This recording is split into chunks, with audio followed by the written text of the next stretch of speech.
بسم اللہ الرحمن الرحیم نحمدہ و نصلی علی رسولہ الکریم اما بعد۔ محترم ناظرین کرام، ایک صاحب ہیں قاسم کھٹک، ان کا سوال ہے: السلام علیکم محترم مولانا صاحب، محمد حاشر نام رکھنا کیسا ہے؟ معنی، مفہوم اور مزاج کے بارے میں معلوم کرنا تھا۔ وعلیکم السلام ورحمۃ اللہ وبرکاتہ۔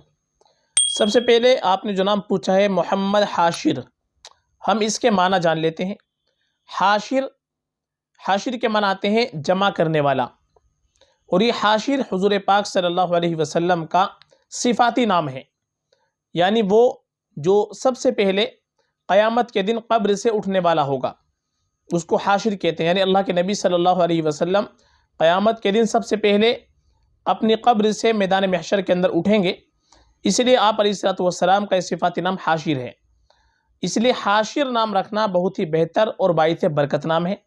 محمد حاشر یہ نام بڑا ہی مبارک ہے، بالکل یہ نام ہم رکھ سکتے ہیں، اور یہ نام ہم کو رکھنا چاہیے چونکہ باعث برکت نام ہے۔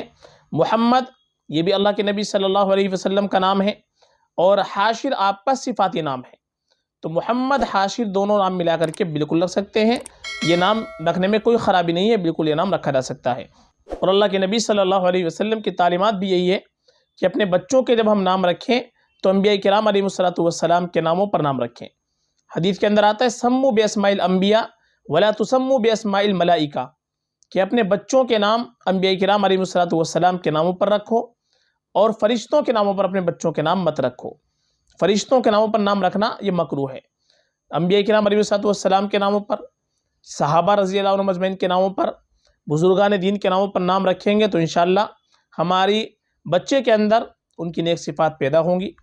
تو اس طریقے کے نام ہم کو رکھنے چاہیے، نیک لوگوں کے، نیک ہستیوں کے ناموں پر، اور اچھے معنی والے نام ہم کو ہمیشہ رکھنے چاہیے۔ آج کل بہت سے لوگ نئے نام رکھ رہے ہیں، اور نئے ناموں کی وجہ سے بے معنی نام رکھ لیتے ہیں، اور غیر مسلموں کے نام رکھ لیتے ہیں، غیر اسلامی نام رکھ لیتے ہیں۔ اس سے ہم کو اجتناب کرنا چاہیے، ہمیشہ ہم کو نام اچھا رکھنا چاہیے، اچھی نسبت سے نام رکھنا چاہیے۔ تو محمد حاشر نام بہت بہتر ہے۔ اور مزاج کے بارے میں آپ کہہ رہے ہیں، مزاج کے بارے میں معلوم کرنا ہے، مزاج ہم نہیں بتلا سکتے، لیکن مزاج سے اس کا کوئی تعلق نہیں ہے۔ معنی اور مفہوم کے اعتبار سے اور نسبت کے اعتبار سے نام بڑا ہی مبارک ہے، باعث برکت نام ہے فقط، واللہ اعلم۔